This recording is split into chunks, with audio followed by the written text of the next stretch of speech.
Ето, че дойде ред да направим един бърз преглед и сравнение на новите Apple AirPods 3 Pro 3.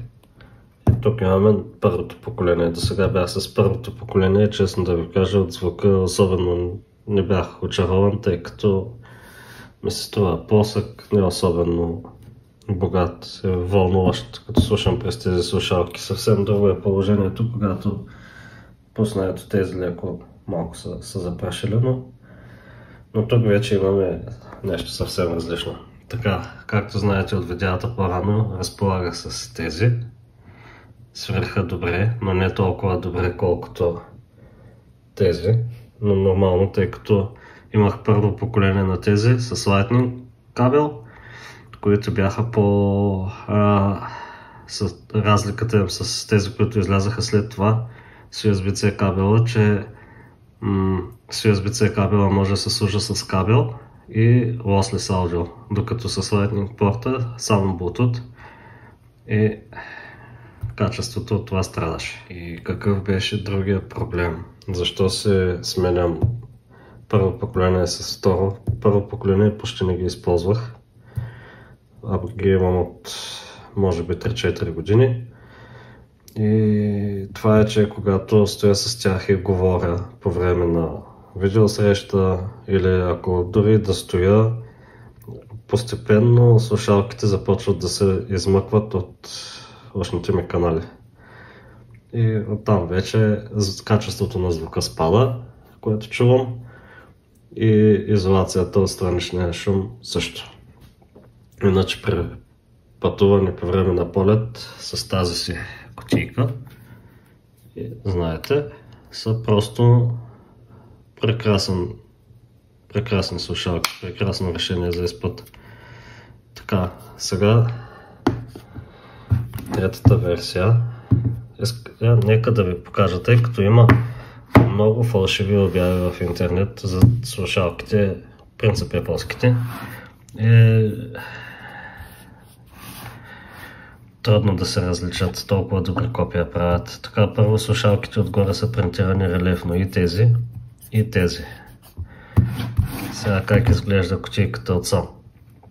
Това е поръчано през Amazon за България, Amazon Германия. И въпреки че от Германия, тук пише Лондон, UK, което не знам значение има ли. Имаме лого отстрани, отгоре пише името на тук някакъв буклук слушалките и пак логото. И това е.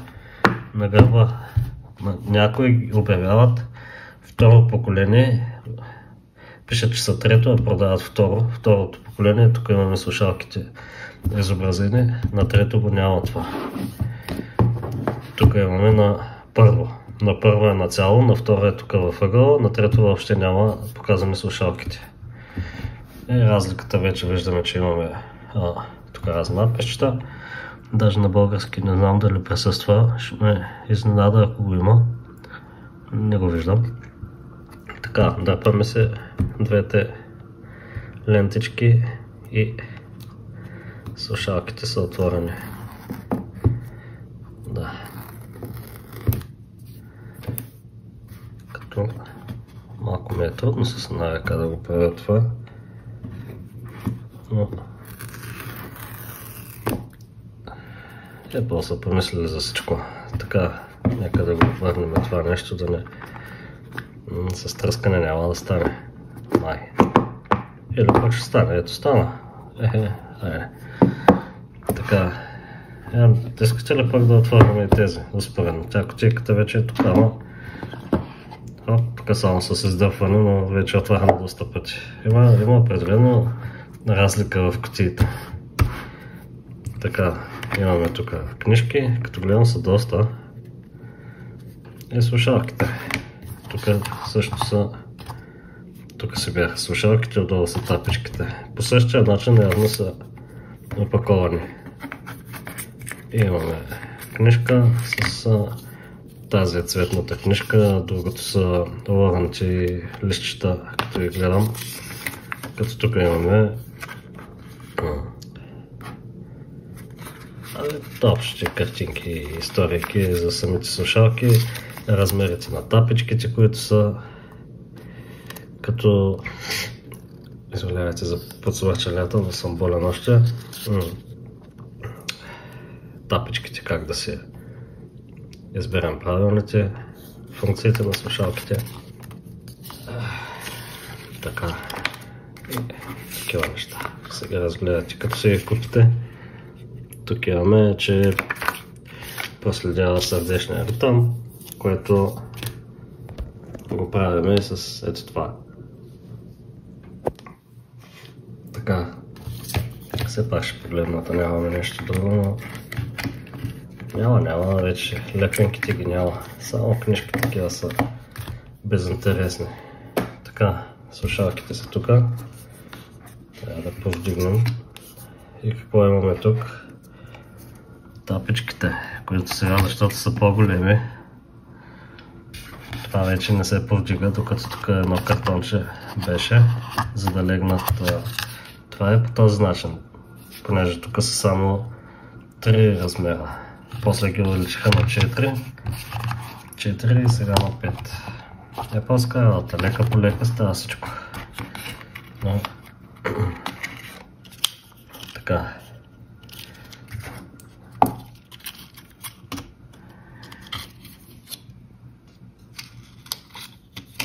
Отваря се като лека закопчалка. Ето ги тези тапи.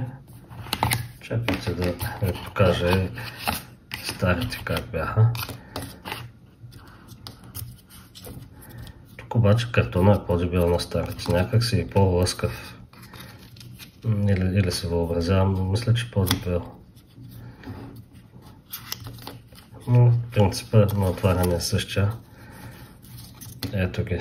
Значи един размер са на слушалките.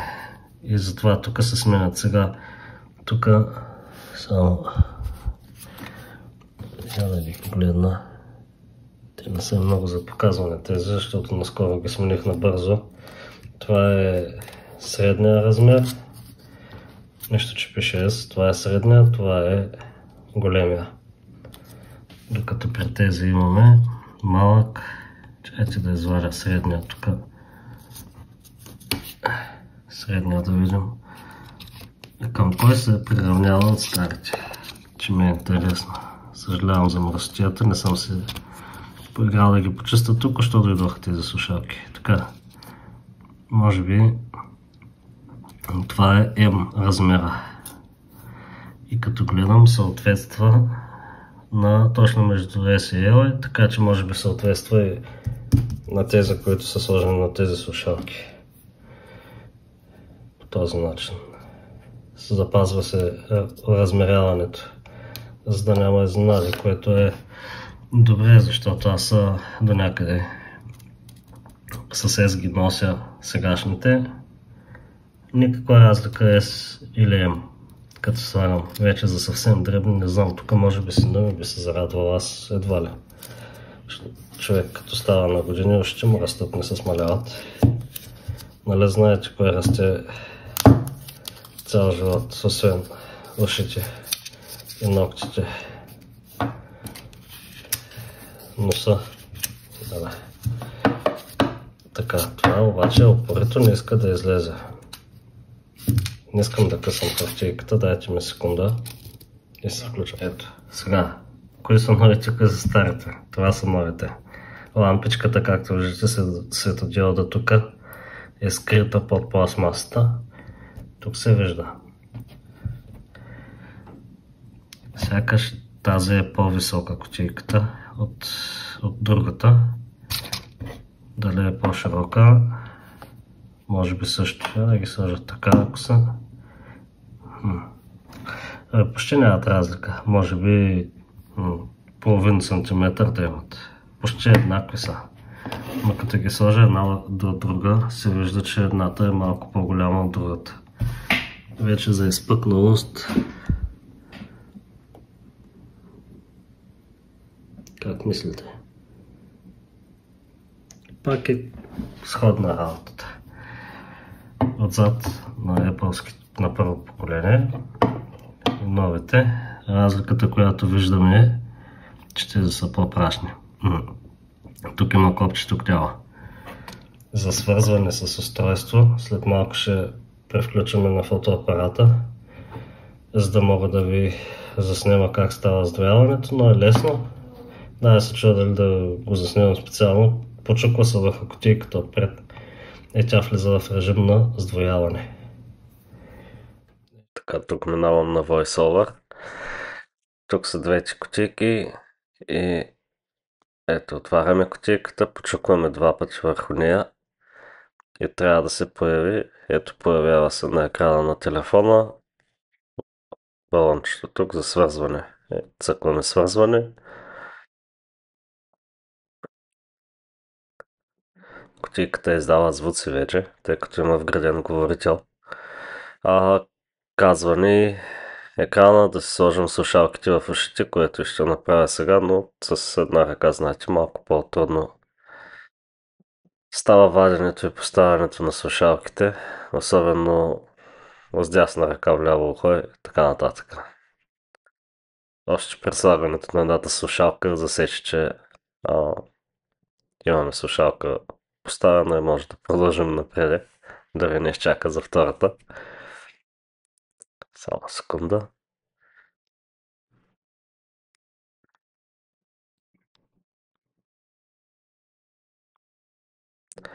Тискаме напред. Как усещаме слушалките в ушите си? Тъй като ги слагам за първи път, няма как да кажа, но това е по-скоро да се наместим, да си изберем правилните тапички. Така, тук имаме указания за контрола на медията през слушалките, чрез преплъзване нагоре-надолу, ето намаляваме и увеличаваме звука. И има варианти вече, ето за натискане и задържане, може да се сменя между различните режими за прозрачност, за изолиране на външните шумове. Имаме кратки стискания за пауза и пускане на съдържание. И така, тук имаме персонализиран звук, дали искаме да го включим. Аз ще се го включа. Автоматично се регулира силата на звука според околната среда. А тук имаме да засича автоматично, когато говорим или някой не говори. Най-вече не когато говорим всъщност. За да намали звука на музиката, която слушаме и да даде приоритет на разговора, който водим. Можем да контролираме слушалките си чрез мърдане на главата, като имаме наляво надясно за отказ и нагоре-надолу за приемане, примерно на обаждане, ако някой не звъни или нещо подобно. Тук са сензора им за отчитане на пулса, който аз не мисля да използвам. Намаляване на високите шумове чрез AirPods Pro за защита на слуха. И не предлага да направим тест на слуха. Не мисля сега да го правя. Ето, идват пак без батерия, като часовника от Amazon. Защо така ги пращат? И най-интересното е, че не са напълно са свършили батерии. Не знам каква е причината. Очаквах или да са с напълно изтощена батерия, или да са с пълни батерии. Но, както и да е.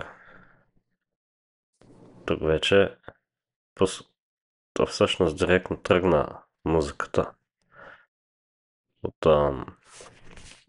това, след приключването на настройките. Като смея да кажа, че доста добре се чува.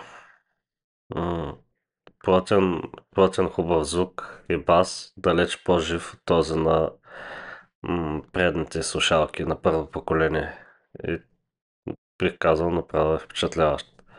Като ще се включа след няколко дни към това видео допълнение ще направя, където вече да видим какви са ми впечатленията реално от слушалките с два вида тапи. Защото сега съм с средния размер M, с който се идват монтирани тапите на слушалките. Защо споделям веднага това за звука и ще направя разширение на клипчето? Защото от много ревюта в интернет се говори за това как слушалките звучали по-лошо от второ поколение и по принцип звучали лошо, измарали ушите. Искам да видим дали наистина го има това нещо и би ли било нещо, което да ни откаже от покупка на тези слушалки. Връщаме се след няколко дни и какво мога да ви кажа за слушалките? Опитах две от тапичките, два комплекта, S и M. Тъй като отначало M ми се стори, че оплътняват твърде много. Едва ли не създават напрежение в ушите ми. Но се оказа, че пък S съвсем малко сякаш са ми малки. И не прилягат чак толкова добре. Пак са добре, обаче след като подскачам, побягам малко, въртя се и не знам какво още там след половин един час и нататък. Има усеща се, сякаш са леко по-свободни, което на мен не ми е комфортно и реших да се върна на M размера. Слушалките наистина звучат добре. Нямам думи, просто сравнявайки ги с първо поколение, са слушалките точно, които исках. Както ви казах и от предната част на видеото, ясен, хубав бас и звуци като цяло, по-жива музика и по-приятна за слушане. И всичко е много по-ясно и живо, приятно. Слушалките не излизат от ушите, както правеха от първо поколение. И реших обаче, тъй като дойдоха бяха с оригиналния си фърмуер, да пробвам първо да послушам един ден с него. Звучаха прекрасно. Не знам в интернет какво се оплакват от звука. При мен беше много добре. Прощавайте.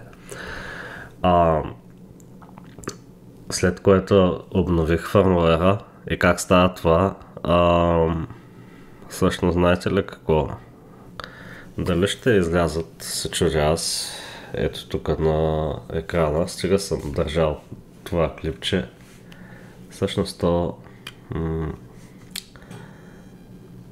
ще направя още едно.